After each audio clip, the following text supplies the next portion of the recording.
Nah, stroke kuping. Kenapa kok bisa ada dua pendapat dokter berbeda? Ya karena nggak kompak. Harusnya kalau ada kritikan Kiki Saputri, yang lakuin sebagai press release atau public communication siapa? ID. Dikeluarkan nggak? Enggak. Terus tugas Instagramnya buat apa?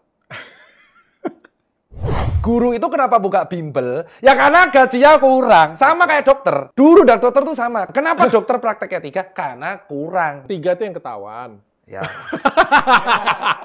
Gimana ya? Padahal dokter tuh belajar ya fase ini. Ada yang namanya fasenya tuh denial, defend, acceptance, sampai akhirnya dia conclusion-nya tuh kayak menerima bahwa aku dikritik. Tapi kenapa kita denial? Jujur belak-belakan aja lah. Kita semua dokter yang nonton inilah. Apakah semua dokter kualitasnya terjaga? Enggak. Faktanya banyak dokter yang IPK-nya di bawah 3. Lu mau dipercaya sama dokter yang teorinya aja IPK-nya 3?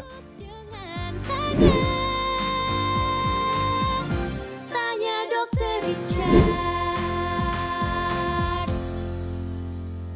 Dokter Tirta!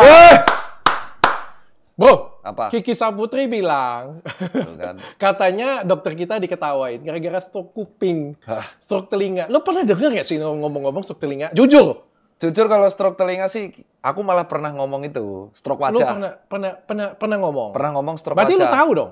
Sebenarnya itu istilah untuk orang awam. Karena kalau kita jelasin, Lo angkatan berapa sih? 2009 masuk. Apa gue yang sekolahnya kurang kali ya? Itu cuma buat orang awam doang, buat orang awam. Harusnya tuh sebelum kita ngomong aja dulu kayak ini namanya sudden deafness. Kalau harusnya dibilang dulu Oh, nama itu namanya sudden deafness. sudden deafness kalau yang kata dokter ngomongin THT. stroke kuping. Iya, jadi yang aku tanya sama dokter SPTHT itu bilangnya sudden deafness. Cuman biasanya harusnya dokter bilang dulu, "Halo, Mbak, ini namanya sudden deafness." Cuman kalau agak sulit dimengerti, ini mirip-mirip stroke kuping, jadi kehilangan pendengaran secara dadakan. Itu kayak aku jelasin Bell's palsy. Aku bilangnya ini kayak stroke wajah tapi dadakan gitu. Oh, tapi tidak bahasa ada awam sehingga bahasa mudah awam dimengerti oleh pasien. Iya, bahasa awam. Tapi itu tidak ada di dalam ICD. Nggak ada di ICD-10, nggak ada. Nggak ada di Ya, dalam ICD-10-nya itu bukan baku. Nggak baku. Jadi wajar dong kita diketawain. Boleh. Makanya dokter Singapura tuh kadang pasti kaget kalau ada orang masuk angin. Oh iya. Paru-paru basah. What is the meaning of wet pulmo? What is the meaning of wet pulmo? Atau kamu apa? Masuk angin. Enter wind. What's the meaning of enter wind? Tapi kata dokter di puskesmas katanya ini cuma masuk angin biasa. What is the meaning of enter wind? Enter wind? Enter wind? Enter wind. Nah, jadi memang gimana ya? Ya di zaman dulu untuk menyimpulkan komunikasi seperti itu. Ya, tapi zaman dulu, zaman sekarang kayak gini. Inilah yang harus diperbaiki. Dan jadi, ini kan di kota gede kayak gitu. Ya, Nggak mungkin kan betul. Kiki Saputri datangnya ke rumah sakit kecil dan puskesmas kan? Betul banget sih dok. Jadi apa yang disampaikan si Mbak Kiki ini point of view-nya ada dua. Kalau misal point of view dokter, ya dia akan defend dulu pasti kan. Wah kamu bandingin. Nah tapi kalau kita sebagai, aku ngomong aku sebagai pengusaha dan dokter ya. Oke. Aku menganggap bahwa Mbak Kiki ini pengguna jasa, user, ya customer kan. Yes. Terus aku adalah penyedia jasa, yang mana aku adalah pengusaha. Jadi dokter tuh memperdagangkan jasanya. Yes. Nah, ketika pasien sebagai customer itu membuat experience Google review, berhak dong. Yes. Itu kayak susah. Wajar dong. Wajar. Itu kayak Hak mereka. Kayak aku buka jasa cuci sepatu terus dikomplain di bawah, wah sepatumu nggak bersih. Masa aku bilang, kamu siapa kamu ngomong? Nggak boleh. Yes. Jadi sebenarnya yang ke POV-nya Mbak Kiki itu benar, tapi tanggapan dokter juga nggak perlu berlebihan. Yang aku kaget itu tanggapannya berlebihan banget. Ya udah, it's just another review. Kalau bagus ya kita anggap autokritik. Oh berarti zaman sudah berkembang. Berarti sekarang kalau ada waktu ya kita jelasin yang benernya seperti apa. Oke. Gitu. Tapi begitu gue baca itu gue juga ketawa sih sebenarnya. Iya, Sejujurnya. cukup baik. Karena gue sendiri sampai sekarang gue belum pernah denger. Ya emang itu tuh gimana ya? Apa kuliahnya kemarin gue bolos atau kayak gimana gitu? Aku aja kaget. Stroke telinga tuh Google dulu aku. Aku Google dan sampai Google Jurnal. Loh aku nggak mau salah kan aku ngomong hari kedua. Iya. Hari pertama itu lihat dulu. Dari Google dulu. Google sama jurnal. Medical review, medical health, minimal jurnal PubMed. Apa namanya ear stroke. Nggak ada. Memang itu adanya sudden deafness. Oke. Sama kayak masuk angin lah ya. Jadi Iya. lebih Dan ya. itu sudden deafness-nya bukan karena dia stroke atau saraf, bukan. Tapi hilang sendiri ya? Otitis media. Oh, jadi kayak batuk pilek kayak gitu pun. Iya. Bindeng. Jadi gimana ya kayak, ya maksudnya inilah maksud ya, komunikasi kan adalah sesuatu yang harus dipelajari secara mandiri ya. Nah, kan sekarang zaman sudah berkembang. Dan kita juga di kedokteran juga sebenarnya nggak diajari komunikasi ya. Iya, komunikasinya kan di koas kan. Iya. Diajarin itu penyakit, diagnosa, Iya, obat. Nggak diajarin kita. Komunikasinya kan benar-benar hanya untuk delivering bad news, tapi in practically kan di koas, di internship. Jadi mungkin kalau zaman sekarang, pasien kan udah bisa Google. Kadang mereka tuh bahkan bisa mencari obat sendiri. Jadi semakin berkembangnya zaman, kita sebagai dokter juga harus update dengan kebutuhan mereka. Setuju banget. Tapi gue tanya dengan lu setuju nggak dokter luar negeri lebih bagus daripada dokter di Indonesia? Depends. Ini POV-nya bagaimana nih? Oke, gimana? Aku udah nyiapin jawaban.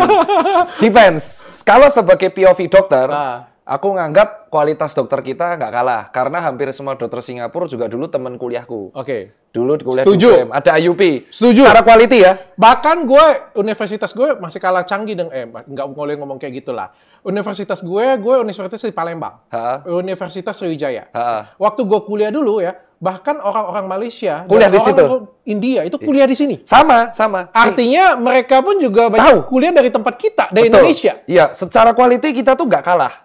Tapi ada 3 hal yang membedakan kita. Oke, apa nih? Menarik. Yang pertama, karena dokter kita itu satu hari bisa melayani lebih dari 50, maka dia menyingkat waktu. Maka komunikasi kita nggak akan sebagus sama dokter Singapura. Yes. Kedua, ya dokter tahu, dokter punya klinik. Impor alkes itu mahal. Yes, oke. Nah, otomatis kan impor alkes mahal, secara pengusaha, OPEX-nya mahal. Oke. Maka harga pelayanan di sini pasti lebih mahal dari Singapura. Mungkin bisa sama.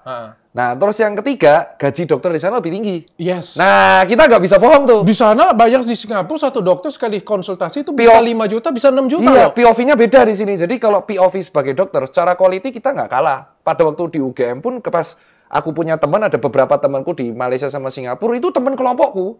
Secara IP kita nggak beda. Secara human kita nggak kalah. Tapi secara sistem kita kalah.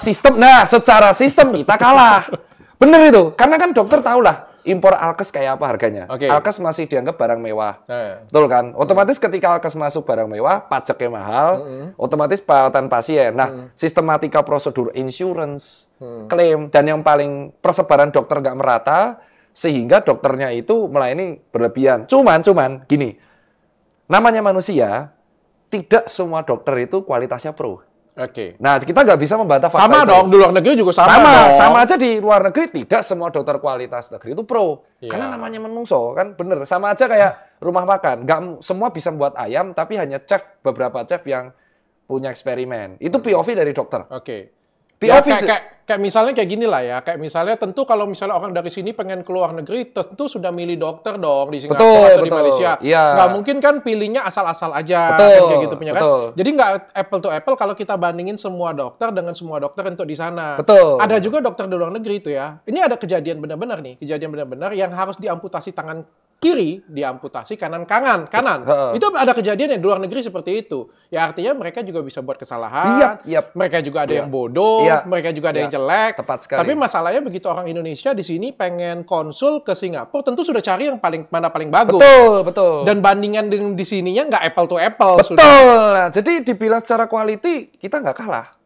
Karena variasi kasus secara variasi kasus kita menang, variasi kasus kita banyak. Cuma aku akui kalau itu. Secara variasi kasus kita ekstrim. Gila loh, kalau koas di Indonesia ya dapat banyak kasus loh. Kecelakaan ada terus. Nah, dokter kan sudah oh iya benar sih. itu nggak bisa dibantah itu. Terus dokter juga tahu lah, dokter Richard kan bergerak di industrinya estetik dan kulit. Di sana aja peredaran obat aja dibatasi banget kan. Di sini orang bukan siapa-siapa aja, bukan nggak ada background kesehatan bisa jual krim. Nah, itulah yang mengakibatkan secara human kita tuh nggak kalah. Secara sistem kita masih kalah. Itu yang membuat human kita terdowngrade. Betul, seolah-olah jadi terdowngrade. Nah, dari pasien kan customer. Nah, ini POV customer sekarang. Pasien tuh customer. Nah, kita sebagai dokter itu belum mendapatkan bahwa kita memandang pasien itu sebagai customer. Nah, kalau kebetulan aku pun mendapatkan ilmu ini pas pendidikan magister bisnis kayak Dr. Richard. Jadi customer itu kita kan menjual jasa intangible, sesuatu yang nggak kelihatan, sesuatu yang dinilai dari service, subjektif dan trust. Dan benar-benar satisfied. Nah, ketika si pasien sebagai customer itu ekspektasi segini dan dokter tidak memenuhi ekspektasinya, pasti komplain. Yes. Nah, dokter itu men-treatnya sebagian besar, ya ada lah, nggak sebagian besar ya, mayoritas atau minimal, nggak tahu lah. Pokoknya ada beberapa dokter yang belum menganggap pasien itu sebagai customer. Nah, inilah yang akhirnya mengakibatkan komplain itu deras. Yes. Itu ibarat kita memberikan sesuatu, aku pengusaha, Google review-ku jelek. Dan itu sesuatu yang harus kita terima. Yes. Artinya apa? Oh, berarti kita harus nge-upgrade lagi. That's it, udah. Sesimpel Tapi itu benar banget loh. Itu benar banget loh. Kalau menurutku rumah sakit tuh masih nganggap ya pasien mungkin karena pasiennya banyak. Iya, gitu betul. punya, ya. Dan mereka itu nganggap pasien. Sedangkan kalau aku sendiri, untuk di Athena sendiri ya, kita tuh nganggap ya, orang yang datang ke sini adalah orang sehat. Yang pengen jadi lebih baik. Betul. Ya kan? Jadi masuk ke sini tuh bukan orang sakit yang butuh pertolongan. Orang yang sehat, orang yang punya duit, yang pengen jadi lebih baik. Betul. Makanya kita nggak nganggap di sini mereka pasien. Mereka di sini adalah klien. Iya, klien. Mereka adalah customer kita. Ya. Yang harus kita puaskan. Betul. Sehingga mindset-nya agak berbeda. Sedangkan kalau di rumah sakit beda dikit ya kayak gitu punya. Iya. Ya. Bro, tapi gue mau tanya. Lu pernah nggak berobat ke luar negeri? Jujur. Jujur nggak pernah. Jujur nggak pernah.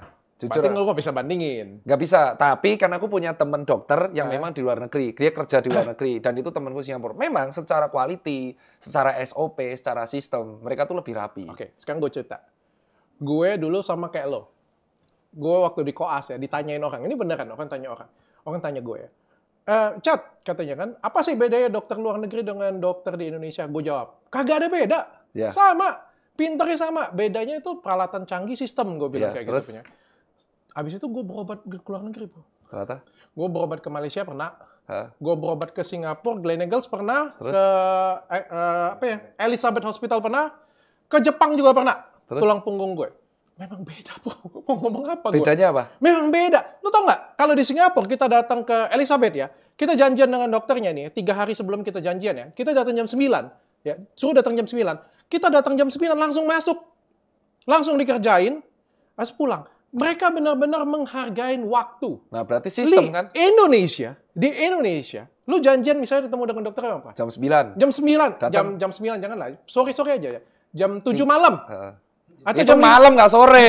Oke, kita biasa kan kalau praktek malam kan jam berapa gitu? Jam 5 lah, jam 5 sore lah. Jam 5 sore. Datang gitu. jam 7 pasti. Jam 5. Dokternya sendiri datang jam 7. Iya. Dokternya datang jam 7. Kita pasien ke-20, masuknya jam 9. Betul. Alasannya pasti karena dia praktek dulu tempat lain. SIP-nya 3 kan? Gimana tuh coba? Coba bayangkan kalau misalnya kita jadi dokter, duduk dengan pasien banyak, sudah datangnya telat, sudah capek sisa-sisa dengan energi yang kemarin. Ini kan sistem kita ini yang bikin. Berarti benar kan coba ya? Sistem kan? Yes. Sistem yang akhirnya ngebuat human itu akhirnya terbiasa dengan sistem itu kan? Harusnya human-nya juga bisa berubah. Tapi karena kita ikut di dalam sistem itu dan kita hanyut di dalam sistem itu, makanya kita berubah. Buktinya di tempat gue. Lu janjian jam 9, kita standby kok jam 9 di sini. Betul. Ya kan? Artinya kan banyak dokter-dokter atau fasilitas kesehatan di luar sana yang ngikutin arus yang memang sudah terbiasa kita ikut seperti ini punya. Iya. Di rumah sakit seperti itu. Mohon maaf lah ya, di rumah sakit swasta juga seperti itu. Kayak gitu punya. Iya. Mindset-nya nggak mindset luar negeri, Bu. Itu bedanya. Satu. Ah. Yang kedua, bagaimana mereka mempermudah sistem. Gimana mempermudahnya? Contohnya kayak gini. Ketika di dalam satu rumah sakit ya, kita itu kayak di pingpong. Lu koas lu pasti tahu dong. Iya. Lu datang ke sini ya, itu daftar sebelah sana ya. Dari sana ikut sebelah sana ya. Dari sana ikut sebelah sana ya. Kita di pingpong kanan kiri, tidak mempermudahkan pasien. Habis ini radiologi, nanti cari aja ikutin garis ini ke sana lagi ya. Iya. Nanti dari sana bawah, nanti ini pembayaran dulu ya, sebelah sana dulu ya. Pingpong. Tidak mempermudah sedikit pun. Kalau yang di sana? Luar negeri tidak seperti itu, Bu. Gimana? Really simple banget. Datang ya kayak gitu punya. Oke, kita sudah siap ya. Bahkan dia sudah tahu kayak gitu punya bakal dioperasi atau apa kayak gitu. Dia menyarankan, terus langsung kita langsung tindakan terapi, ada satu orang yang nemenin kayak gitu punya, ke bawah, pembayaran, masuk tindakan, langsung masuk kamar operasi. Just a simple like that. Benar-benar mempermudah kita. Ini fakta. Sistem ya. Gue kalau belum pernah pergi, gue juga bakal ngomong kayak gitu. Iya, makanya kan aku subjektifnya karena aku tidak pernah jadi pasien di sana. Yes, benar. Gue setuju dengan lo. Secara human, secara ilmu, kita boleh diadu. Betul. Tapi sistem mendowngrade kita. Mau nggak mau kita harus akuin. Ya betul, sistemnya ngakuin. Dan memang harus perlu banyak yang di-upgrade dari sistem ini. Kayak contoh, ada defense yang mengatakan bahwa ya pasiennya satu rumah sakit terlalu banyak. Sehingga dia satu dokter mengurusi sampai 50 sampai 100 pasien dan dia akan pakai SIP kedua ketiga. Capek nggak itu? Capek. Yang apes tuh pasien yang di malam. Lu pernah nggak ngerjain 50 pasien? Gua pernah, di puskesmas rekor gua 96. Capek? Capek. Itu setahun gua. 96 per hari. Itu memang luar biasa capek.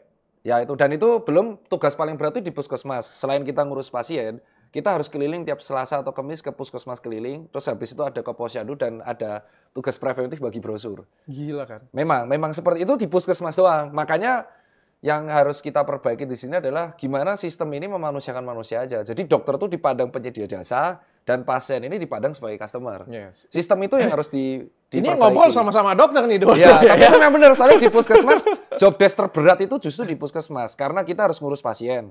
Setelah ngurus pasien, kita harus keliling ke pusling. Habis itu kita juga harus ada edukasi preventif tensi itu ke posyandu. Sama anak, sama ibu-ibunya. Dan itu belum kalau misal puskesmas Carana. Kadang aku pernah nyupirin, aku pernah share di medsos. Aku tuh pas gak ada supir ambulans shift-shiftan, supir ambulannya pas turun, dokternya kadang nyupirin sendiri ke rumah sakit.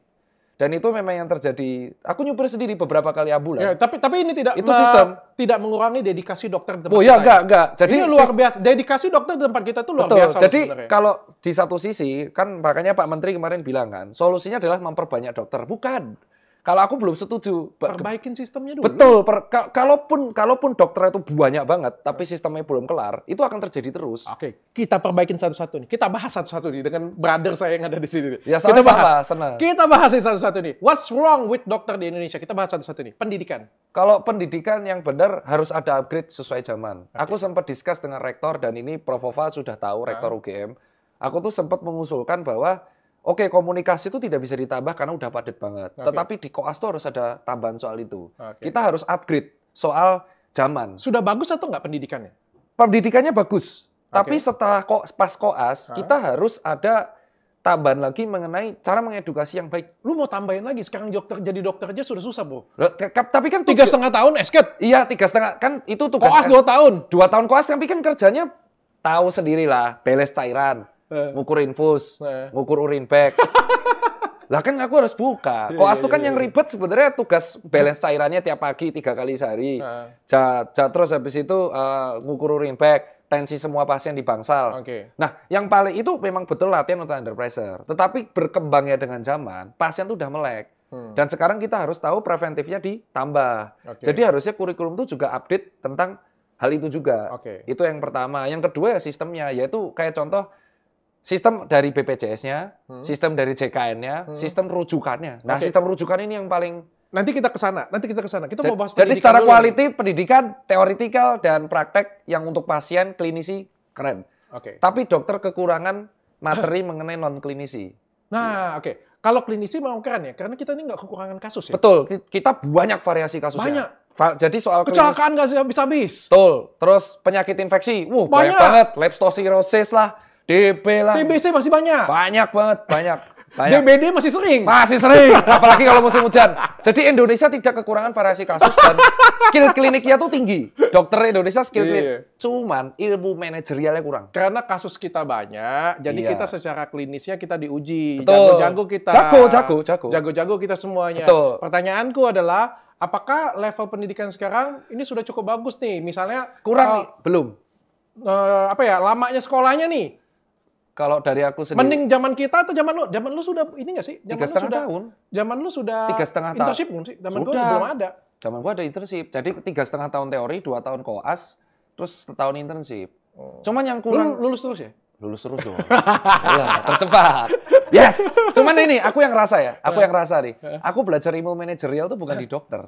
Aku belajar ilmu manajerial di pengalaman. Jadi segitulah aku tahu bahwa beberapa dokter itu strategi dan manajerial itu kurang. Nah, untuk mencapai ilmu manajerial, kita tuh harus kuliah lagi MMR atau MARS. Nah, bayangin jadi puskesmas. Dia kan harus memimpin. Dokter tuh di puskesmas leader. Leader tapi nggak diajarin cara mimpin. Nah, itu loh. Gitu ya. Jadi manajerial, handling komplain, terus handling finance, handling program, handling deck. Nah, itu kan harus ada ilmu manajerialnya. Nah, karena dipandangnya kita harus bisa diagnosa terus, ilmu manajerial ini dikesampingkan, sehingga akhirnya menterinya bukan dokter.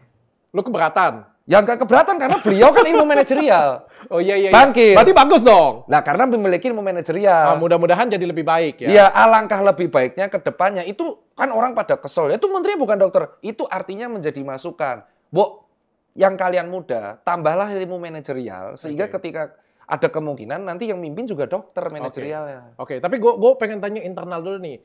Pendidikan spesialis. Berani nggak lo? Berani aja. Berani kalau itu. Gimana dokter Indonesia bisa bagus? Kalau, silakan sambung Bro. Oh, kalau kegiatan non-klinisnya banyak di residen. Bukan gitulah. Loh, kegiatan non-klinisnya tuh banyak dong. Kayak gimana cara bisa masuk jadi spesialis, Bro? Yang pertama, kita harus apakah fair nggak menurut Yang pertama ujian, pasti. Menurut lo fair nggak? Kalau ujian masuknya fair. Tapi aku yang merasa nggak fair tuh di dalamnya. Karena banyak kegiatan non-klinis di beberapa fakultas. Di beberapa univ. Contoh, harus nemeni kegiatan olahraga. Yang mana itu kan tentatif. Itu subjektif. Harusnya apa? Harusnya tuh dibebaskan, lo mau ikut apa enggak. Kalau dibilang bantah, sebutkan dok, kampus mana? Wah, kalau disebutin, bahaya, aku nggak mau. Jangankan lebih dari itu bahkan. Aku lebih dari itu. Apalagi semester 0, semester 1 kan. Aku keberatannya kenapa? Karena kan ibunya anak-anak, mantan istriku, itu kan juga kuliah. Teman-temanku yang seangkatanku juga residen. Aku tahu mereka ngapain. Aktivitas di medsos dibatasin. Itu bener tuh. Aktivitas medsos dibatasin. Harus ikut kegiatan yang non-klinisi. Olahraga lah, tenis lah. Ada yang itu masih mending kalau gitu. Terus habis itu ada gitulah di bawah ada kegiatan-kegiatan yang memberatkan si mahasiswa spesialis itu. Harusnya fokusnya tuh di nyari kasus saja. Ada urutannya, ya belajar sampai akhirnya dia pegang pasien mungkin R3, R4, R5 gitu loh. Tapi kita diajarkan dari menjadi junior yang baik dulu di awal-awal. Betul, ya junior yang baik itu patut. Nah itu loh, jadi senioritas tuh penting, tapi senioritas penting dalam kacamata ilmu. Jadi senior wajib mengalih junior tuh ilmu. Dan menurutku itu harus mulai diubah. Ya, karena apa? Karena ada kegiatan pikiran, wow berarti belajar dari senior. Nah, untuk mendapatkan ilmu itu kan berarti senior punya kuasa toh. Powernya ini yang dibatasin. Ya, jadi senioritas tuh boleh dalam kacamata ilmu, tetapi powernya tidak boleh sampai menyuruh hal lain. Itu aja yang diubah sistematika itunya. Untuk masuk ke pendidikan spesialis sendiri nih, gue tahu pasti nih, yang masuk ke pendidikan spesialis rata-rata nih harus darah biru. Oh, kalau itu sudah kebantah. Itu dulu. Sekarang juga masih. Di beberapa univ. Di banyak univ. Ya, di beberapa itu yang kagak kayak gitu. Beberapa departemen sudah berubah. Lebih kecil lagi di lingkupin. Beberapa departemen, bukan beberapa univ sudah. Tak akui kok. Bahwa aku akuin ya. Privilege itu tuh ada. Kayak gimana kita bisa mencetak? Cuman aku masih bisa mendefend itu dok. Bahwa privilege itu ada. Tapi bukan berarti aku nggak bisa. Aku bisa masuk. Yang penting lulus ujian dulu itu. Gitu. Tapi itu udah dulu banget. Image bahwa, ada nih, anaknya dokter A, terus saingan. Itu kebukti sendiri di aku ada yang memang kalah akhirnya. Jadi dia anaknya siapa, ujian bareng, akhirnya kalah. Jadi intinya adalah walaupun kita tuh bersaing sama orang yang punya pure blood, tetap kita ada kemungkinan. Aku nyebutnya pure blood ya. Darah biru. Aku nyebutnya pure blood. Tapi aku tetap masih bisa ada kemungkinan kalau tes. Jadi sekarang untuk masuk itu. Tapi nggak pure ini kan. Nggak kayak kita kalau di sekolah negeri itu kan namanya SPMB apa itu UMPTN atau apa. Zaman makan sekarang kalau UI. Ya kalau gue kan, kalau gue dulu kan gampang tuh. Ujian ini murni nih.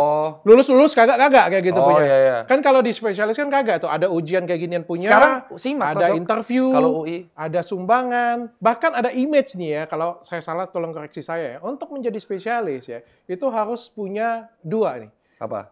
1, koneksi.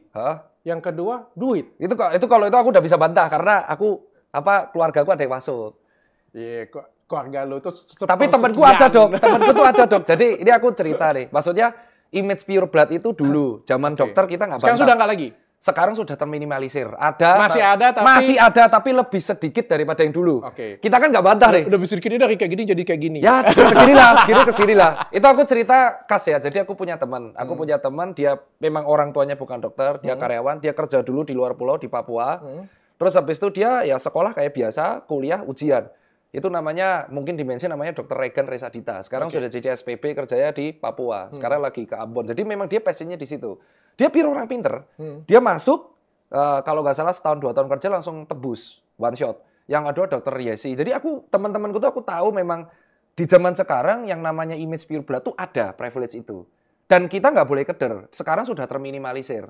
Beberapa mungkin ada di beberapa departemen yang mungkin masih kepala-kepalanya masih memegang masih itu. Kuat banget ya. Masih kuat, tapi karena berkembangan zaman, senior ini kan digantikan senior yang baru. Nah, pemimpin departemen yang baru inilah yang merevolusi itu semua. Tapi harusnya kalau kita pengen mencetak tenaga dokter yang itu berkualitas, masuk, ya harusnya kita hilangkan hal tersebut. Aku malah yang nggak setuju tuh pas setelah masuknya. Jadi setelah masuk tuh aku melihat sendiri kegiatan-kegiatan yang nggak berhubungan sama kesehatan. Itu yang harusnya diminimalisir sehingga residen-residen ini yang dari R0 pun dia bekerjanya suruh belajaran nggak apa-apa, tapi berhubungan aja sama kesehatan yang dia kasih. Ini loh yang namanya itu kualitas humannya kita boleh diadu dengan luar negeri. Tapi karena masuk ke sistem yang seperti ini, itu meng-downgrade kita. Tapi walaupun ter-downgrade, tapi tetap aja ada beberapa dokter yang tetap berprestasi dan bagus di bidangnya kita. Bahkan banyak saya ngomongnya ya, kita banyak banget ya. Salah satunya itu mantan menteri kita, Dr. Terawan, salah satunya ya, berprestasi, dilihat oleh orang luar negeri juga kayak gitu. Aku juga punya kawan namanya Dr. Chandrika Dini, sekarang lagi di Harvard dia PhD. Jadi sebenarnya tapi nggak disupport pemerintah kan? LPDP dia. Aku bisa bantah tuh. Yes. Aku sudah tahu jawaban. Aku sudah bisa. Aku terakhir kali masuk ke sini itu di Skakmat terus. Masa sih? Iya, tahu dulu ingat podcast sebelumnya Anda bisa cek di sini. Saya kalah. Sekarang jadi intinya aku tidak bisa mengatakan 100% departemen pure blood itu hilang. Masih ada. Tergantung kepala departemennya. Tetapi sudah ada banyak departemen yang sudah mulai berubah lah. Sudah mulai berubah. Cuman setelah masuk banyak senior-senior ini yang attitude-nya harus dirubah. Senior ini tidak ada kaitan sama departemen, pure individual attitude. Yang dia karena merasa gue punya power, gue udah R8. Kalau lu mau ilmu gue harus kayak gini. Nah, attitude individual ini yang harus ada kesadaran. Junior ini harus gue bimbing. Gue nggak akan suruh dia aneh-aneh non-medis, tapi yang penting gue akan mau dibimbing untuk menjadi dokter yang lebih baik, untuk Indonesia yang lebih baik. Jadi kenapa kalau teman-teman tanya, residen itu yang ngajarin senior. Jadi ada R1, R0 tuh baru masuk, tuh 2, terus R0, 1, 2, 3. Ini R awal, R4, 5, 6 tuh tengah. 7, 8, 9 itu akhir, 10 tuh positif kalau mayor. Nah, 7, 8, 9 tugasnya ngajarin tengah, 4, 5, 6 tugasnya ngajarin bawah. Dan itu selalu ada pengajar. Kenapa seperti itu? Karena itu mencetak. Nah, karena powernya inilah mereka, makanya ada kegiatan suruh beliin bola tenis. Benerin lampu listrik rumah. Yang paling parah ya itu nemenin beliin bola tenis, sewain lapangan mini soccer. Itu 2,8 juta. Gue pernah disuruh ini loh, perbaikin lampu dengan genset loh. Beneran? Beneran. Udah. Itulah, maksudnya itu kan individu. Tapi apakah ada senior yang baik? Banyak. Aku pernah ketemu senior yang baik dan itu. Tapi ini fakta ya. Fakta. Jadi kalian yang dokter-dokter juga yang nonton jangan marah-marah juga. Jangan marah-marah. Itu individual base. Artinya inilah yang harusnya kita nggak bisa generalisir. Berarti individualnya aja nih yang harus diubah. Nah, individual ini bisa berubah. Kalau pas koas itu ditambah ilmunya. Respect your sejawat itu adalah lu tuh memperlakukan junior lu kayak memperlakukan diri lu sendiri. Tapi kalau lu defend, ya gue dulu pas junior juga digituin kok. Lu ubah di diri lu. Berarti pimpinannya harus diganti yang milenial. Nah, memang. Jangan ganti yang dulu. Yang dulu kan menikmatin gaya yang dulu. Pasti pengennya yang seperti dulu. Ya, tapi kemarin saya pas bilang Mbak Kiki, aku kan reply. Mbak Kiki, thank you kritikannya ini autokritik. Tetap aja aku dihujatkan. Ada beberapa dokter pakai akun anonim yang mengatakan, wah lu nggak bela sejawat. Ya karena lu belum pernah handle pasien sebagai customer. Kalau gue punya klinik, terus ya dokter tuh sebagai employee-nya. Professional employee yang kita harus melayani seseorang dengan baik. Lah tapi kan bayarannya BPJS ngaret. Nah, itu urusannya Vaskes sama BPJS. Kita next step nih. Kalau pendidikan tadi kita sudah jawab nih. Ya. Gajinya dikit. Kalau untuk karir awal. Sebelum ngomong gaji, ngopi dulu lah kita, Bro. Iya, kopi. Gatot kaca ya. Ini kopi Gatot kaca, Bro. Wah! Kopi kan harus kayak gitu. Ini kopi untuk meningkatkan stamina laki-laki. Ini anti gravitasi nih ya. Bisa buat berdiri sendiri nanti ya. Dan ini enaknya tuh nggak pakai deg-degan. Amat banget untuk jantung ya. Jadi, lebih tahan lama di ranjang, bisa melayani dengan baik, nggak pakai deg-degan. Boleh ya. Terakhir ketemu nggak kayak gini nih. Skill komunikasinya luar biasa ya. Sudah jago di mana celah ya. 2 tahun yang lalu ingat nggak? Mas ngomong berapi-api kan. Sekarang sudah kayak MC ya. Lama-lama dia punya, ini Pak Dr. Richard ini punya show sendiri di TV nih. Udah di penjara Bro soalnya Bro. Ini apa nih? Bahasa apa lagi? Gaji itu kalau untuk karir awal, ya sama selain pegawai yang lain. Gajinya awalnya ya segitu-segitu aja. paling apes tuh gini, paling apes tuh adalah ya dokter-dokter yang mau kerja di tempat kota besar. Nah, disinilah kalau soal gaji, ini baru kita bicara soal orang dalam dan channel.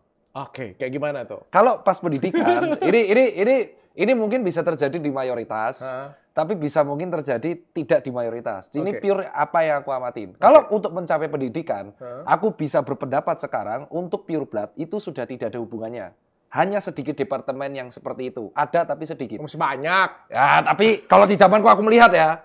Tapi kalau soal kerjaan, ini udah soal channel, coy. Masa sih? Oh iya, soal channel. Gue nggak pernah kerja dengan orang ya. Soal channel, aku melihat soalnya. Aku melihat sendiri. Itu dilihat dari kayak kalau dia punya, jadi bapaknya ini buka jalan. Ibarat bapak kayaknya buka jalan di rumah sakit mana, maka anaknya akan bisa kerja di situ. Atau dia punya trust di kota itu. Berbahagialah kalian yang punya bapak seperti itu. Iya, itu. karena kan kalau kita ngelamar kerja di spesialis itu kan ada yang namanya kolegium. Nggak bisa lulus spesialis terus langsung, wah gue kerja di rumah sakit. Nggak bisa. Harus diseleksi dulu, rumah sakit ini butuh apa enggak, di ACC kolegium apa enggak. Kolegium itu kan menerimanya subjektif. Ya disinilah channel itu penting. Nah, kalau lu nggak punya channel, lu pengen dapat income gede, lu kerja di tempat daerah yang membutuhkan. Nah, inilah dilemanya.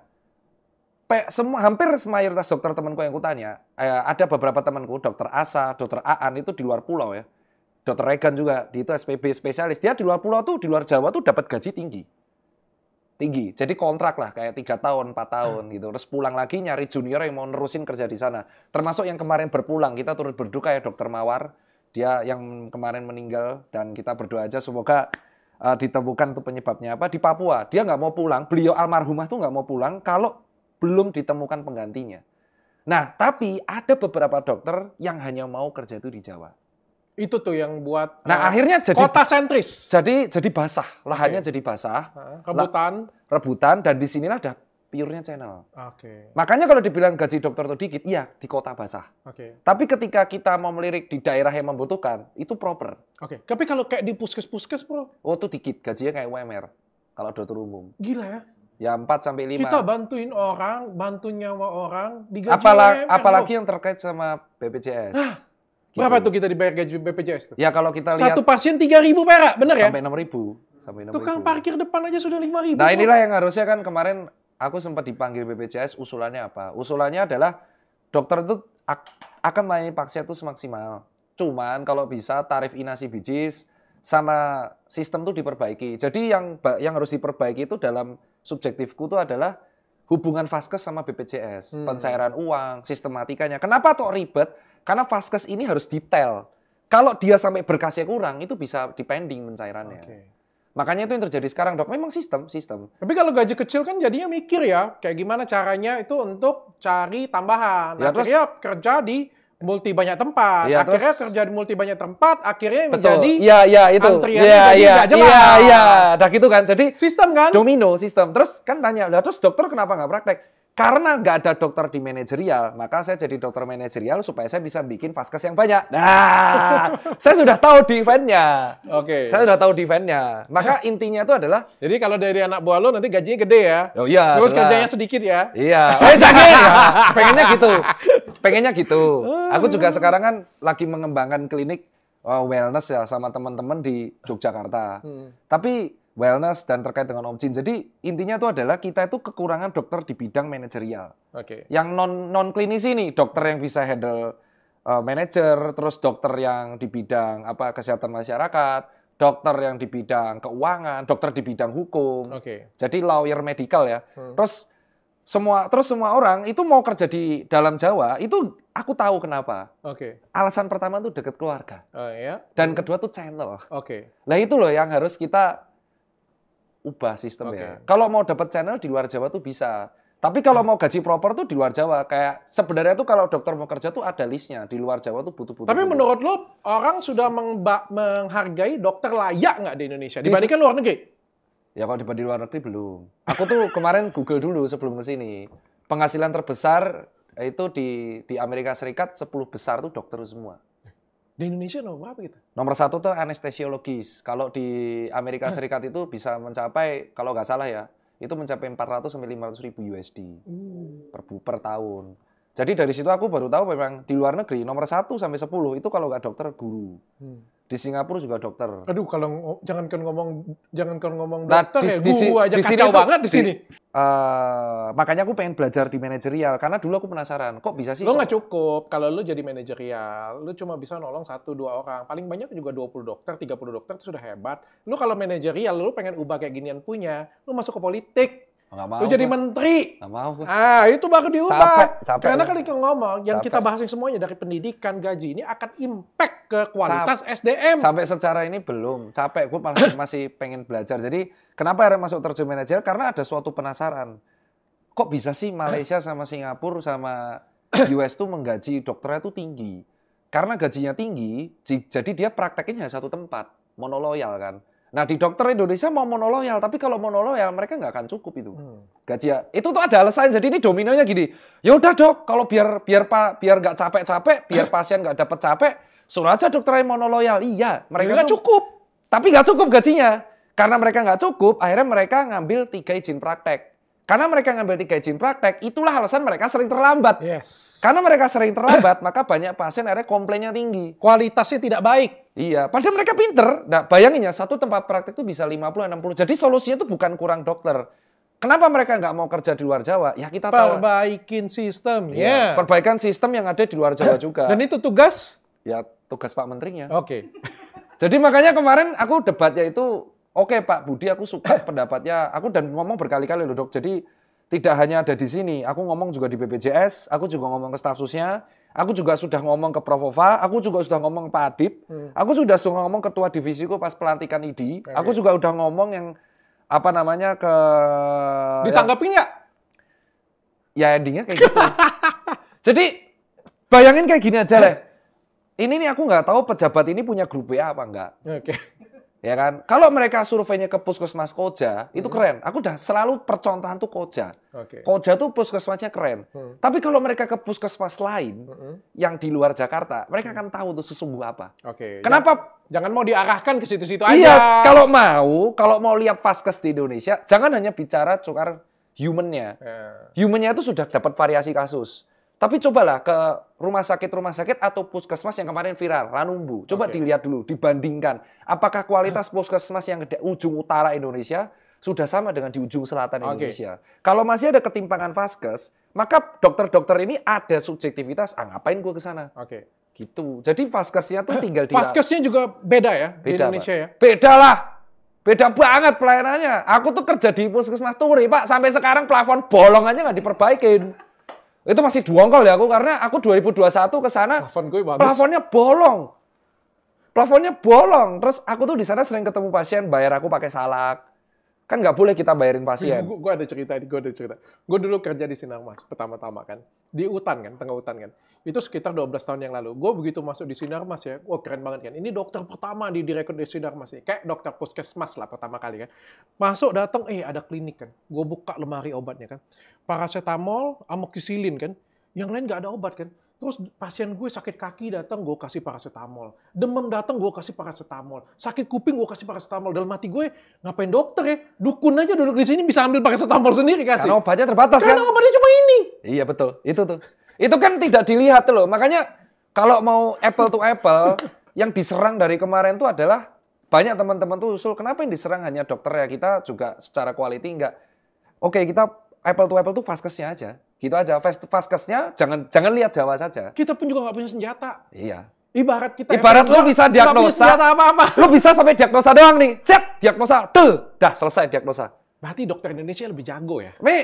Jago, Pak. Aku tuh sampai saking kapal bayangin sehari itu 96 pasien dan di Puskesmas Turi itu memang lebih tahan banting. Ya. Lebih jago. Ya. Jangan-jangan dokter Indonesia nanti ketemu dada orang cuma kayak ginian aja bisa. Itu cuma dari lihat jarak jauh. Ini pasti kalau nggak skabies, kutuan, gatel-gatel nih, pasti pegel-pegel ini nih. Karena di sana banyak tukang batu. Jadi pasti juga Tapi benar. Secara diagnosa, kita tuh hanya jagonya tuh sampai diagnosa. Begitu mau ngasih obat, itu pasti banyak FKTP yang obatnya itu kurang. Nah ini benar. Gue belain. Ya. Gue belain sekaligus juga mau jatuhin juga. Apa bedanya kalau di Indonesia, kita tuh terbiasa menghemat. Segala sesuatu ada pasien nih, kita berusaha ngemat. Kalau nggak usah ngecek, nggak usah apa kayak gitu punya. Kalau bisa telisik saja dari jauh, periksa-periksa sedikit, kita bisa tebak itu penyakitnya apa. Kenapa bisa ketahuan penyakitnya di Singapura? Karena ketika kamu datang ke Singapura, itu dicek dari ujung kepala sampai ujung kaki. Nah, itu yang tidak... Orang bego pun bisa tahu sakitnya apa. Iya, itu yang tidak ada kan. Dan kita nggak punya alatnya lengkap itu. Semua. Dan andai ada pun orang Indonesia kayak nggak mau ngabisin duit untuk datang ke dokter untuk bayar seperti itu. Iya, ketika di Singapura, mereka siap untuk membayar itu. Iya banget. Medical check-up lengkap. Orang go pun begitu baca kertas kayak gini punya, oh kamu tuh sakitnya bukan stroke telinga, ini wajar aja dia ngelelep. Iya, makanya kan dibilang itu namanya kalau medis pemeriksaan holistik. Jadi kalau kita bandingnya itu apple to apple, kalau pemeriksaan Singapura dibandingin sama rumah sakit RSCM atau Sarjito RSUP, aku masih berani vote sama. Sama itu, RS Sarjito, RSCM, atau kita ambil yang swasta lah, Mayapada, ya kan, Eka, PI, RSPI, oke, aku masih vote itu sama, apalagi Hermina dan kawan. Tapi coba kalau dibandingin sama luar Jawa, Vaskes tuh jauh. Satu dokter tuh kemarin wafat di luar Jawa karena sakit ataupun masih diinvestigasi.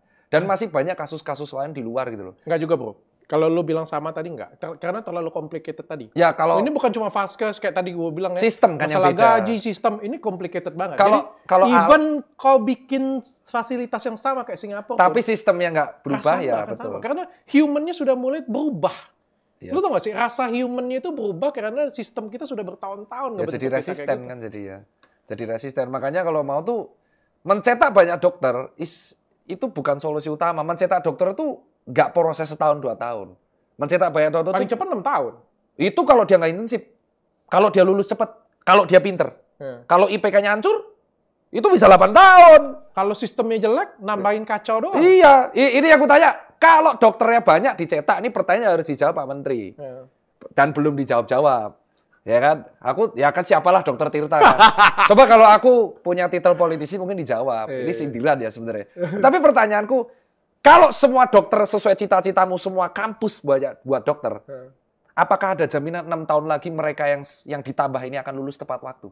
Enggak. Nah, kalau ternyata malah menambahin beban yang nggak lulus, kalau ternyata malah mengganggu standarisasi, nah itu loh yang kutanya. Banyak dokter cetak dokter standarnya nggak bagus, ya sama aja. Kalau sistemnya tuh nambah kacau ya sistemnya. Iya, kalau sistemnya nggak diperbaiki dengan baik, dokter ini malah nanti bingung mau kerja di mana. Yes.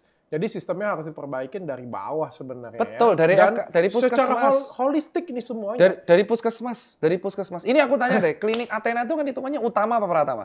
Pratama gue. Nah, sama aja FKTP kan, fasilitas kesehatan tingkat pertama. Athena sama puskesmas itu sama-sama pratama. Harusnya ya. Nah, tapi rasanya beda ya puskesmas. Nah, ya itu aja jawabannya. Athena itu pratama. Jadi klinik itu ada pratama, utama, RSUD, RS tipe D, C, B, A. Puskesmas itu tingkat pertama. Klinik pratama itu tingkat pertama. Oke. Berarti logikanya, klinik pratama yang dimiliki swasta sama puskesmas FKTP, itu aja udah jomplang. Anda masuk ke Athena, Anda masuk ke klinik pratama di luar, klinik bersama, beda. Sama ke puskesmas. Beda. Kecuali kalau Anda ke puskesmasnya Koja, Menteng, oke keren. Lu masuk ke Athena ya, datang keliling ya, keluar ya. Itu aku sini dari rumah sakit. Makanya aku bilang, ya berarti kan jelas nih, berarti kan sistem. Nah, puskesmas yang handle siapa? Negara. Lah negara, ya kan? Kalau misalkan ini puskesmasnya belum merata, ada yang terlalu bagus, ada yang nggak bagus. Otomatis kalau dokter banyak dicetak, mereka mau tempat mana? Pasti ke sini. Pasti ke sini. Tambah amburadul jadinya. Iya, jadi akhirnya malah tambah banyak. Dan mencetak dokter itu proses 6 tahun, 8 tahun. Makanya kalau mau bener bagus, perlahan, oke, perbaiki dulu puskesmasnya. Paling nggak merata lah. Minimal obat itu lengkap, antibiotik itu lengkap, antitoksin yang ular venom tuh lengkap. Senjata kita lengkap. Senjata kita lengkap aja. Jangan sampai kita jago diagnosa. Senjata begitu ada. Obat, pakai tangan kosong aja. Halo, perawat ini obatnya, dok nggak ada dok, nggak ada dok. Yang ini nggak ada juga dok. Yang ini nggak ada juga dok. Rujukan terdekat berapa lama ya? 6 jam dok. Waduh, itu aku pernah ngalami dok. Ya udah kita operasi pakai tangan aja. Lah kan nggak bisa kan? Nah sekarang kalau kita keluar negeri, datang nih. Aku kan dari orang lain taunya kan, datang pemeriksaan holistik, ada duit terus ditanggung insurance katanya. Ya, lu bandingin nggak apple to apple jadinya. Iya, lu bandingin sama tapi sistem kita juga nggak bagus. Memang diakui sistem tuh nggak. Nah, makanya kan dari kemarin aku ngeritiknya kok yang diserang tuh human terus. Ada satu ya, gua keluar negeri ya. terus gue belajar, terus gue pindahin ke sini. Kalau lo pernah perawatan atau bagi kalian pernah perawatan di sini, kalian akan merasakan bedanya. Sama seperti Bank BCA dan bank lainnya. Bahkan Bank BCA dibilang kan satpamnya aja itu bisa ngalahin polisi katanya kan, gantiin polisi kan. Artinya kan bagus sistemnya. Nah, kalau di tempat yang lain, kalau di tempat di Indonesia itu rata-rata di pingpong. Pengen sini, tunjuk ke sana, tunjuk ke sana. Kalau di Athena, gue selalu ngajarin anak buah gue, jangankan siapapun, dari direktur paling atas sampai ke OB paling bawah, semua siapapun bertanya, itu harus bisa menjelaskan. Betul. Ketika pasien bertanya, bahkan OB pun bisa mengantarkan. Jangankan itu, dokter pun bisa mengarahkan langsung membantu, bukan nunjuk ke situ. Betul. Kita memberikan solusi secara langsung ke pasien. Ya. Karena mereka itu adalah customer kita. Betul. Mereka adalah klien yang bawa duit untuk kita. Ya, betul. Dan ketika kita bahas sistem, kemarin di Twitter udah pada bahas, dan banyak dokter juga japri, itu pun pajaknya udah mahal, pajak barang mewah. Nah. Pelaporan pajak buat dokter juga ribet. Itu baru kita bahas pajak ya. Iya. Terus sistematika urus izin aja ribetnya setengah mati. SIP. Gue langsung bilang SIP yang sendiri ya. SIP-nya iya, tapi buat izin, buat prakteknya itu loh. Kok limbah medis atau kawan-kawan. Gila loh. Itu kan yang paling... Kalau kita bisa bahas kayak gitu, bisa satu podcast sendiri ya. SIP keluar. Oke. Tapi... Support pemerintahnya mana? Ya itu izinnya. Kan yang diserang kemarin SIP. SIP itu murah, bos. SKP itu bayar seminar. Ini kan di-clearin ya. Sekarang aku clearin deh. Kemarin bilang, wah panjang SKP itu 7 jutaan. Enggak, itu bayar seminarnya doang. Yang sulit itu begitu bukan dapat SIP. Begitu SIP keluar, terus mau buka praktek sendiri. Wow, itu susah banget izinnya, bos. Ada daerah yang mudah. Banyak daerah yang susah. Susah banget. Susah, Pol. Susah. Akhirnya banyak dokter yang nggak mau buka sendiri, tapi patungan klinik bersama. Tapi ini yang buat efek domino. Betul. Perform dokternya. Betul sekali. Nah, itu udah.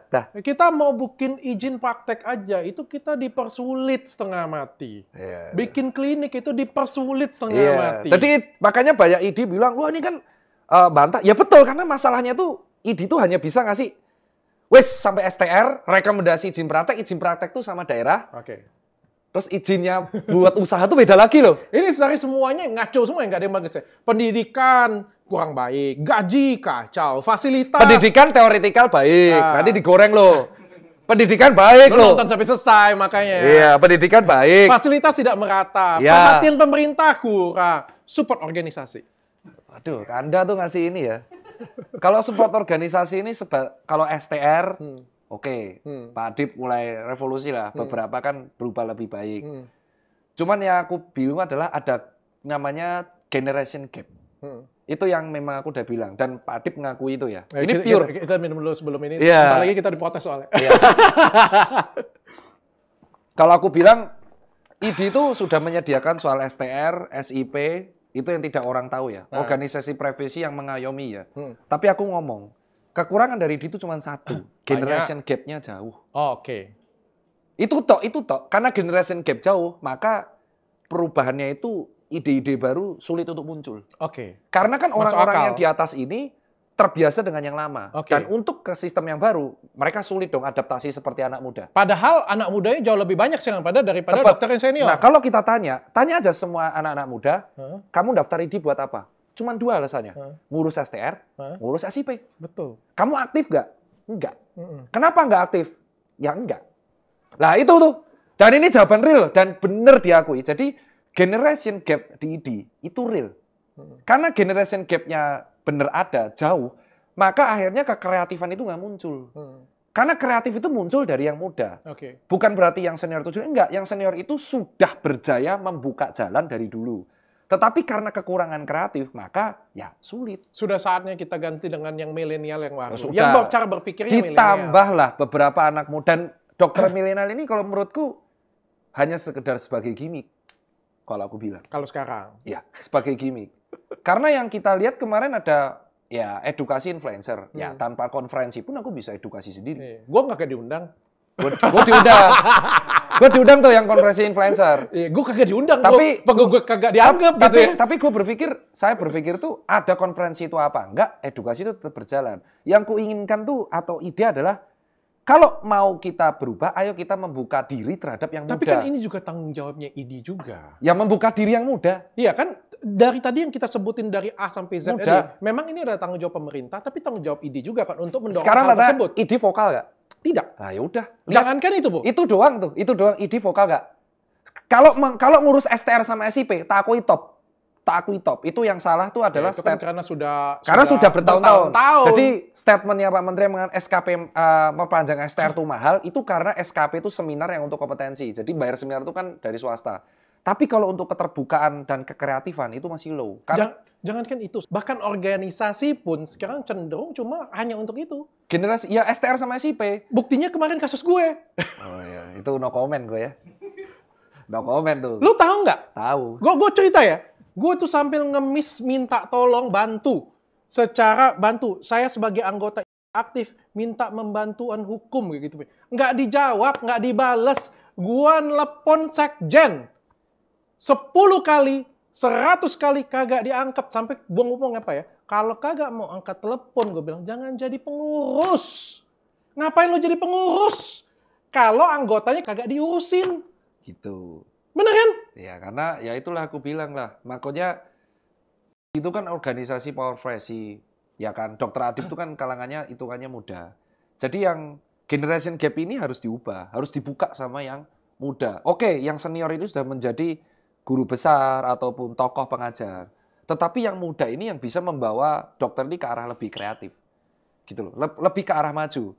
Kita harus belajar dari Nokia. Kita harus belajar dari banyak Oh, jadiin perusahaan ya? Nggak usah, jangan. Tapi yang itu harus terbuka sama generasi muda dan masukan-masukan. Saran, iya. Karena gini deh, misal tim PR-nya dari anak muda, maka Instagram ID itu akan lebih bermanfaat. Oh, oke. Jadi lebih ngerangkul. Jadi gini loh, bayangin ya. Lebih informatif. Kalau kita tanya sama dokter-dokter muda, kamu ke ID buat apa? Ya buat STR sama buat SIP. Kamu tahu nggak, organisasi ini bisa lebih loh. Bisa melindungi kamu, bisa edukasi, bisa merangkul, bahkan bisa menekan stakeholder. Bisa bertemu dengan pemerintah untuk mengusulkan banyak hal. Teorinya gitu. Teorinya, faktanya. Ya. Bayangin, di ID itu ada divisi khusus JKN.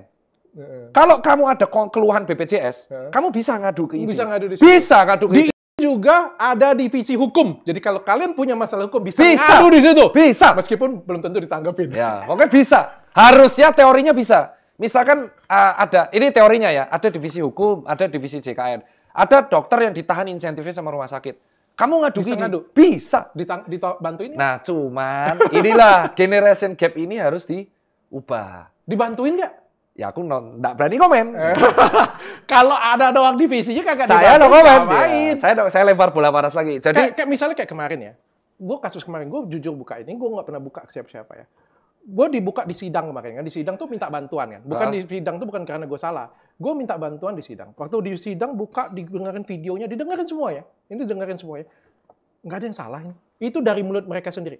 Tidak ada yang salah ini secara hukum. Tapi mengeluarkan suratnya? Tapi mengeluarkan surat aja, itu setengah mati, tidak mau ngebantu, bahkan surat gue sempat di-cancel lagi dengan surat yang baru. Tapi akhirnya keluar ya? Keluar, habis itu di-cancel dengan surat yang baru. Terus? Habis itu ya nggak dibantuin sama sekali. Terus gue sampai ngemis ya, dok saya sebagai anggota, saya mohon dengan sangat bantuan hukum. Sebagai anggota kan berhak dong minta bantuan hukum. Terus? Bayangin gue yang nggak salah, yang dikatakan mereka nggak salah aja, itu nggak dijawab, nggak dibales, nggak diangkat telepon gue sampai detik ini. Oh. Bayangin kalau dokternya benar-benar salah, coba. Bayangin. Terus, bayangin perasaannya. Jadi yang kemarin yang lepas tuh, yang itu karena gue pure sendiri, karena gue berusaha sendiri secara hukum. Surat yang lu bawa tuh di-cancel ya? Ini gue ceritain ya, surat gue datang keluarin surat nih, ya. Dikatakan bahwa apa yang gue lakukan itu tidak salah. Ya memang nggak salah kan kayak gitu ya. Udah jalan nih. Gue komunikasi, gue minta dikompresin, nggak mau. Katanya karena ya lagi banyak polemik lah, inilah, itulah, kayak gitu punya. Kita lagi stay down, kayak gitu punya. Dr. Richard aja baca, kalau Dr. Richard baca itu sudah cukup. Oke. Terus? Selanjutnya beberapa minggu kemudian gue telepon lagi kan, gue bilang kan, kok ada saksi ahli keluar yang mengatakan gue bersalah, dan itu dari dokter. Gue bilang kan, hebat banget gue bilang kan, padahal kan jelas banget gue tidak bersalah. Ya. Terus, wah sebentar, mereka panik kayak gitu ya. Terus keluarin surat bahwa surat yang pertama itu tidak boleh dipakai untuk keluar. Gue bener-bener really shock. Terus ada? Gue chat satu-satu semuanya. Gak minta sebagai anggota, minta membantu bantuan hukum. Terus? Gak dibales. Diangkat pun kagak. Terus endingnya? Gue berusaha sendiri lah. Tapi lepas tuh ada? Kita tetap ya, tapi kan tetap sebagai manusia, kita akan tetap mencari celah bagaimana untuk membantu kita. Betul. Tapi di sinilah kita melihat bagaimana organisasi kita membantu kita. Betul, karena itu namanya organisasi profesi. Gue yang bisa dibilang tidak salah, mensupport, memberikan edukasi di seperti itu. Bagaimana kalau misalnya ada orang yang operasi, benar-benar kebetulan salah, karena hilaf. Apes. Ya kilaf, terus ya salah motong arteri lah. Gue aja yang benar-benar kita ngomongin, lawan gue bukan dokter loh, lawan gue artis loh. Kagak dibela, apalagi kalau misalnya dokter dengan dokter, rumah sakit dengan rumah sakit, atau apa. Kan sebenarnya hadir di sana harusnya. Itu loh. Kayak gimana kita bisa menciptakan suatu kualitas dokter yang luar biasa kalau dari pendidikan, gaji, fasilitas, perhatian negara, dan organisasi kita sendiri semuanya minor semuanya, Bro. Yang aku kritik sih kemarin kalau ide ya mereka harus terbuka sama yang namanya perubahan. Perubahan itu terjadi dari yang muda. Karena negara ini pun dulu dibuat sama organisasi namanya Budi Utomo, dan itu dijadikan 20 Mei sebagai kebangkitan nasional. Dan yang buat tuh anak muda. Tapi kalau misalkan yang megang organisasi profesi ini adalah kaum senior yang aku hormati juga sebagai guruku, tapi tidak mau terbuka sama perubahan yang muda, itu sulit. Karena apa? Ya, ID harus tahu, anak muda di luar sana, Anda mau survei pun, aku berani taruhan juga. Itu mereka hanya menganggap ID sebagai tempat sarana buat SIP dan STR. Itu temanku sendiri yang ngomong, aku nggak mau aktif. Akhirnya tingkat keaktifan anak muda yang dibutuhkan menjadi roda untuk perubahan, roda suara, itu akhirnya hanya bersuara lewat medsos, suaranya sendiri-sendiri, nggak bisa kompak, karena mereka nganggap idenya sebagai buat SIP dan STR. Kalau ini dibantah lagi, ya itu akan ngebuktiin ini benar. Pasti nanti dibantah, kamu sotoy, kamu usaha. Memang ini fakta.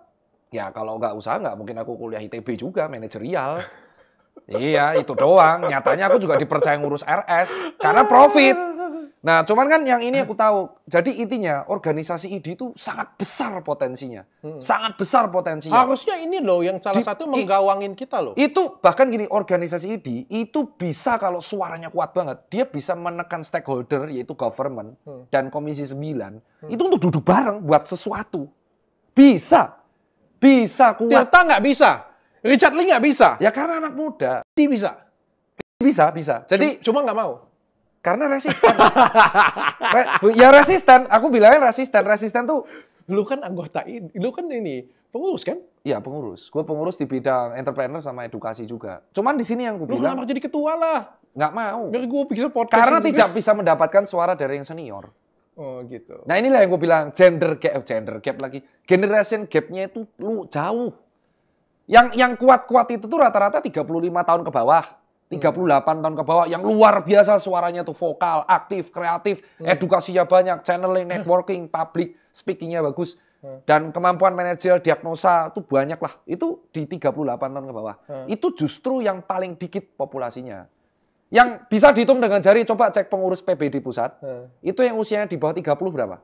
Dikit yang di bawah 30 tahun tuh dikit, apalagi yang usia 26 tahun, dikit. Kalaupun masuk mentok, kalau nggak sekre, pengurus, staff, yang tukang ngetik. Ya, Kiki Saputri ya. Jadi obrolan kita sepanjang ini cukup menjelaskan sebenarnya. Jadi ini polemiknya tuh kompleks. Kenapa stroke kuping itu ada di Indonesia? Nah, stroke kuping. Kenapa kok bisa ada dua pendapat dokter berbeda? Ya karena nggak kompak. Yang satu pendapatnya kayak saya, dukung. Yang satu nggak ada itu stroke kuping. Yang satu ada kok. Dari sini aja harusnya siapa? Yang harusnya kalau ada kritikan Kiki Saputri yang lakuin sebagai press release atau public communication siapa? ID. Yeah. Harusnya divisi humas itu mengeluarkan press release karena organisasi profesi. Oh, gue dikritik nih sama tokoh yang populer, punya pengaruh yaitu Mbak Kiki. Maka gue sebagai ID harus mengeluarkan press release. Dikeluarkan nggak? Enggak. Terus tugas Instagramnya buat apa? Buat apa? Nginformasin seminar.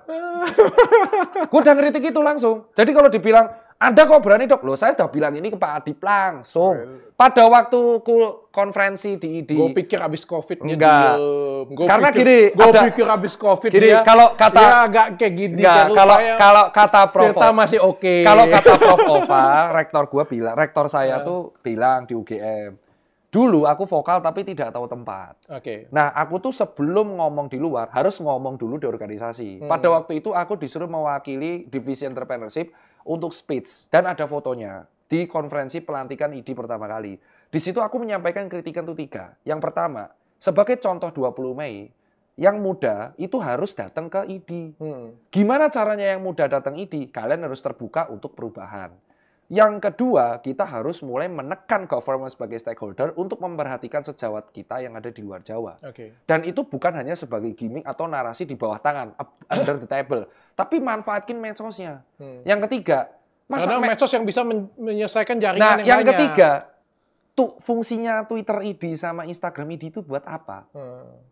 Kalau cuman isinya flyer seperti itu, harusnya ID itu udah punya studio podcast sendiri, jumpa pers sendiri, PR sendiri, terus sarana, ayo kita diskusi sama Komisi 9. Malah merangkul semua influencer-influencer. Iya. Tapi influencer kemarin konferensi terus ngapain?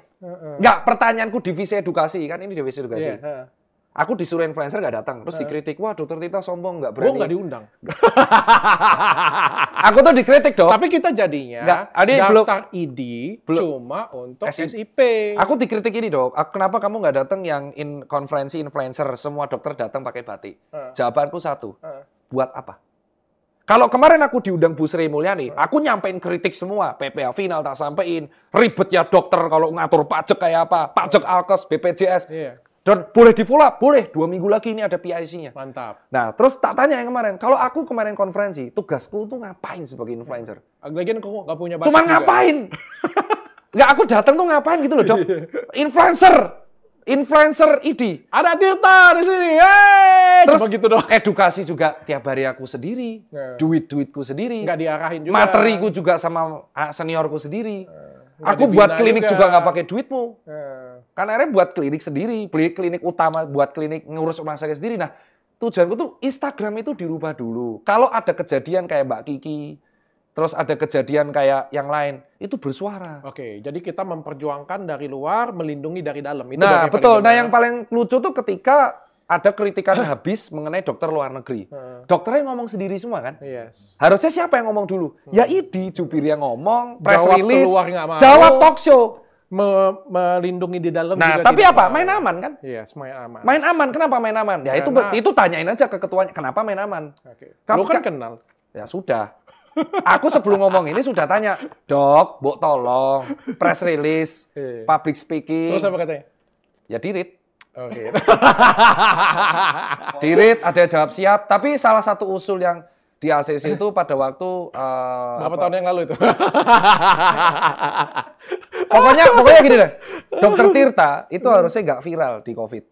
Kalau ID menjalankan tugas edukasinya dengan baik. Iya dong, pasti dong. Seorang dokter Tirta tuh bisa viral karena tugas edukasinya itu harusnya ID yang ambil. Betul. Harusnya aku tuh nggak usah kalau ID itu ada. Atau mungkin lu di dalam ID yang disuruh ID. Betul. Jadi misalnya aku edukasi podcast, terus ininya ada ID-nya, itu udah lebih mending. Lebih mending. Betul. Tapi kan kita buatnya apa? Webinar, ngopo gitu loh. Buat apa? Terus yang paling gini deh, ada Kemenku, pajak Alkes. Kan bisa ID mewakilkan satu orang untuk ngomong, untuk bergen. Terus ke Komisi 9, ngomonglah soal yang kejadian luar negeri. Bikin podcast, stroke telinga itu apa? Iya, ngomong deh. Lah terus yang klarifikasi stroke telinga, dokter-dokternya. Sampai nggak kompak akhirnya. Oke. BPJS sudahlah kacau semua memang. Kalau yang BPJS nih, sama aja. Kemarin 2 minggu lalu aku dipanggil sama BPJS. Sharing-sharing sama dirumnya. Kan dirutnya BPJS kebetulan mantan dekanku, Prof. Ali Gufron. Aku disuruh sharing. BPJS itu adalah sebuah sistem asuransi yang sangat bagus secara teoretik. Bagus loh. Mirip sama NHS. NHS itu health insurance yang ada di Inggris. Tadinya gue berpikir BPJS ini jelek. Tapi kalau tau nggak, fakta menyatakan bahwa ada rumah sakit yang pasti akan bangkrut kalau tidak ada BPJS. Betul, BPJS itu bagus secara teoretikal. Tapi tahu yang ngeselin itu apa? Mereka tuh nggak tahu cara menyampaikan ke masyarakat health insurance itu apa. Itu kemarin kutanya. Tahu nggak BPJS itu dipandang sebagai apa? Perawatannya jelek. Perawatannya tidak sebagus swasta. Tapi tahu nggak? Kenyataannya, padahal BPJS itu mengcover penyakit paling banyak di Indonesia. Disampaikan nggak di medsos? Ngakuin Nah ini gentlenya. Ini gentlenya. Aku ngomong ini langsung di direct pada waktu itu di Hotel Mercure dipanggil. Itu langsung mereka ngakuin. Gentle. Jadi mereka senior, guruku, tapi mereka bilang, oh iya kita miss di sini. Jadi mereka tidak mengatakan, mereka tuh ngomong ke nakes, inasi biji itu terbanyak kita. Tapi mereka tidak mengatakan publik bahwa penyakit yang di cover BPJS itu paling banyak. Nomor 2, waktu tunggunya BPJS itu paling cepat, 14 hari doang. Diomongin nggak? Enggak. Terus ketiga, apakah mereka pernah mengatakan fungsi premi itu apa? Apakah mereka pernah mengatakan bahwa BPJS ini health insurance, bukan investasi. Lu tidak bisa menghilangkan namanya resiko untuk sakit. Kecuali lu olahraga, kecuali lu hidup sehat. At least apa-apa yang lu sakit, lu ditanggung sama negara. Negara ini nanggung lewat anggarannya dan dibantu sama premi lu. Ada nggak iklan kayak gitu? Nggak ada. Padahal preminya BPJS kalau dibandingin swasta, jauh.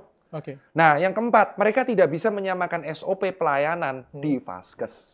Makanya ada Vaskes yang SDM-nya itu diskriminasi, ada Vaskes yang pelayanannya optimal. Pasien yang ke Vaskes yang diskriminasi, komplain. Pasien yang datang ke Vaskes yang imbang, memuji, selek sendiri kan. Nah, jadi mereka PR itu udah kuasai semua. Memang seperti itu. Dan yang terakhir, pencairannya gimana Pak? Ada yang cepat, ada yang lama. Jadi mereka belum bisa menyamaratakan. Kembali lagi, sistem Pak. Sistem Pak. Tapi overall, bagus atau enggak? Kalau secara teoretically bagus. Prakteknya harus diperbaiki. Kalau secara praktek, masih ada yang kayak... Harus diperbaiki. Iya, jauh. Terutama beberapa orang kayak contoh, image bahwa BPJS itu tidak sebagus swasta harus diperbaiki. Gue ngelihat BPJS ini pertama kali itu sekitar 7 tahun yang lalu kali ya? 2014 pertama kali. 2014 berarti sekitar berapa tahun yang lalu tuh? 6 tambah 3, 9 Januari 2014. Pertama kali itu goncangan luar biasa besar dalam dunia kesehatan tuh ya. Gue pikir nggak bisa bertahan ya, tapi ternyata bisa bertahan sampai sejauh ini dan bagus. Buktinya bagus adalah gue bilang ada rumah sakit yang harusnya bangkrut, tapi gara-gara ada BPJS, dia bisa bertahan, dia bisa hidup. Ya, bahkan ada rumah sakit yang bisa jadi kaya karena BPJS. Oh iya betul. Artinya cuan dong. Betul. Artinya cuan dong. Sistemnya sudah jalan dong. Cuma pendidikan masyarakat juga harus dikasih tahu tentang pembayaran. Betul. Fungsinya tuh apa? Jadi jangan dianggap wah kamu sudah ngerampok lewat pajak, kamu ngerangkep itu image masyarakat ya. Kamu mau ngerampok gajiku lewat pajak, lewat BPJS. Bukan gitu Mas. Bukan gitu. Upgrade di beberapa sektor harus diperbaiki. Betul. Dan juga apa yang dilakukan oleh BPJS sebenarnya itu harus benar-benar diwujudkan. Contohnya adalah ketika dulu kan dibilang tahun 2020 kalau nggak punya BPJS nggak bisa beli tanah, nggak bisa beli ini, nggak bisa beli itu. Nah, ini, sekarang kan masih bisa. Ini ada hal baru nih. Aku Dok, kalau daftar kuliah luar negeri harus punya health insurance. Ya, kalau di luar negeri kayak gitu. Ya, jadi artinya kita tuh sebenarnya kalau daftar soalnya dia takut lu mati di negara dia. Betul. Nah, tapi bule-bule itu di Bali nyetir nggak pakai helm. Itu bener loh. Berarti kamu mau curi duit saya? Nah, ini lucunya gini nih. Saya, ini kalau keluar negeri, mau wisata, itu harus dicek rekening koran. Kalau ke Amerika. Belum, kita tuh dicek punya health insurance apa enggak. Oh, kalau di sini negara kita banyak duit. Kebalik, kalau mereka yang ke sini, buset bro. Buset bos, naik motor gak pakai helm. Sampai akhirnya kemarin viral kan. Terus malah ada anjuran kalau ada bule, orang luar negeri yang melanggar aturan jangan diviralkan dulu, beritahu kami. Itu yang ngomong bukan saya, ada di media. Siapa yang ngomong? Cek aja, ada tulisan di media. Terus kita kan kayak, bentar bos.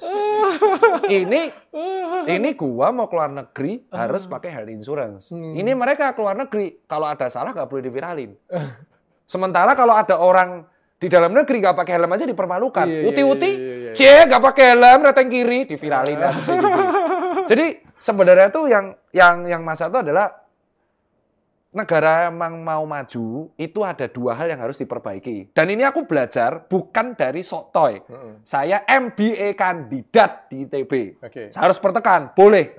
Jadi dokter yang belajar manajerial dan kemungkinan besar akan melanjutkan doktoral.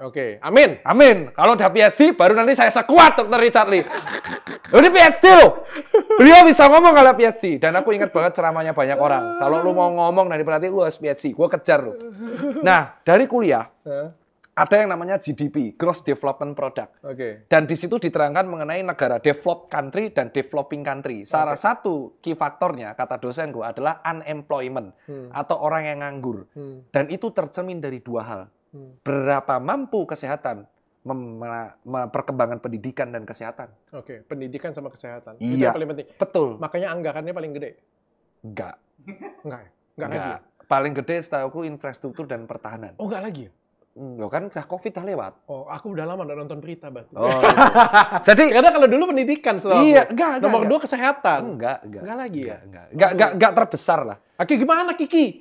Jadi itu harusnya, Bu, anggaran kependidikan terbesar itu harusnya terlihat dari kalau masih ada satu guru di Indonesia yang komplain soal gaji, itu berarti masalah.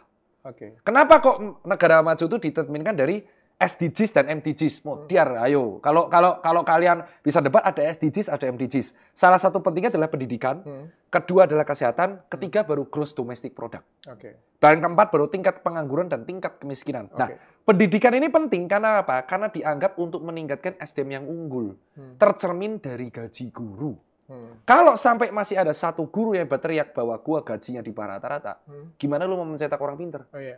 Yang kedua, kalau masih ada dokter di luar sana yang berteriak gaji di bawah rata-rata, gimana lu mau menjaga kesehatan warga negara lu? Iya. Secara teoretik. Satu lagi lah, gue masukin juga polisi juga sama itu. Gaji di bawah kata-kata juga. Dan itulah yang harus gue bilang tuh. Nah, jadi itu. Baik ya gue Pak Polisi ya. Saya baik nih. Makanya wajar nggak ketika ada dokter, terus ada kejadian kemarin kita baca tukin orang pajak, dan itu kemarin aku kritik juga ke Bu Menteri itu, tukin pajak gede-gede, guru aja bos itu susah payah bos. Iya. Itu loh makanya aku bilang, guru itu kenapa buka bimbel? Ya karena gajinya kurang, sama kayak dokter. Dulu dan dokter itu sama. Kenapa ada bimbel laku? Kenapa ada guru les-lesan laku? Karena gajinya kurang. Karena kita kurang dihargai. Karena gajinya kurang. Kenapa dokter prakteknya 3? Karena kurang. Nah, makanya kecapean, kelelahan. 3 itu yang ketahuan. Ya. Bro, ini ada yang viral. Lu sudah nonton belum? Apa? Yang lagi viral nih, yang apa namanya, pasien umum. Oh, BPJS. Pasien BPJS. Kayak gini. Ya. Kayak gimana, Bu? Pendapat lo? Point of view yang mana nih? Gue gak mau kejebak nih. Gue nggak jebak lo. Point of view-ku sebagai dokter, kita nggak boleh diskriminasi pasien. Oke. Point of view-ku sebagai pengusaha, aku akan gali kenapa mereka melakukan itu. Oke. Mungkin mereka melakukan itu karena mereka kecewa sama sistem. Betul juga. Dan mereka nggak punya pelampiasan. Kenapa? Karena kalau aku Google lagi, daerah tempat mereka kerja itu Lanumbu. Oh. Itu jauh banget, Pak. 10 jam dari Palu, Pak. Oke. 10 jam dari Palu. Kamu bisa bayangkan ya kalau rujuk tuh kayak apa. Mungkin mereka melakukan itu sebagai pesan kepada BPJS. Oke, betul juga. Jadi point of view, yang pertama aku kan tulis di tweet tuh. Nggak boleh diskriminasi pasien. BPJS belum sempurna, harus ditingkatkan sistemnya. Karena kita secara tenaga medis itu tidak menilai secara materi, tapi kita menilai siapa yang sakit dan membutuhkan kita. Betul banget. Cuman kita harus gali lagi. Why did you do that? Lu ngapain sih kayak gitu? Kalau kita buka kesempatan mereka ngomong, gue kayak gini kan ini. Ya udah. Dan menjadi hal yang wajar juga kalau orang yang datangnya bawa banyak duit, ya saya akan perlakukan istimewa. Ya. Meskipun tidak layak, kalau misalnya orang tidak ada duit, kita tidak lakukan layak. Tapi kalau ini terjadi terus-menerus, wajar dong kalau mereka dongkol. Soalnya pas aku lihat lagi, Dok, ya itu kerjanya di Lanumbu. Jauh tuh, 10 jam dari Palu. Berarti bisa jadi ini juga protes terhadap sistem. Betul. Cuma kebetulan viralnya ya nggak pantas aja lah kita ngomong. Ya viralnya cara yang salah. Caranya tuh salah fatal. Seolah-olah image-nya tuh jelek banget tuh loh. Kita beda. Enggak, ada juga nakes yang mayoritas tuh tidak mendiskriminasi. Ya, cuman kan ada penasaran kayak, Lanumbu nih yang ya lagi disorot lah dunia. Nah tapi nggak, pertanyaannya gini. Kesehatan. Itu kan organisasi profesi. Bisa jadi dia perawat, perawat atau dokter. Nggak tahu. Nggak tahu ya. Tapi anggap aja dah. Tapi katanya ada nggak organisasi profesi yang ada yang ngomong? Nggak ada. Ya udah. Yang ada komentar, wajar aja Kiki Saputri bilang kayak gitu katanya. Ya dari situ lah aku bilang tuh kayak harusnya gimana ya? Ada 5, padahal dokter tuh belajar ya fase ini. Ada yang namanya fasenya tuh denial, defend, acceptance, sampai akhirnya dia conclusion-nya tuh kayak menerima bahwa aku dikritik. Tapi kenapa kita denial? Jujur belak-belakan aja lah. Kita semua dokter yang nonton inilah. Apakah semua dokter kualitasnya terjaga? Enggak. Faktanya banyak dokter yang IPK-nya di bawah 3.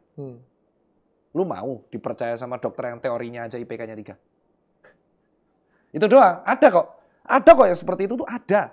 Ada dokter-dokter yang...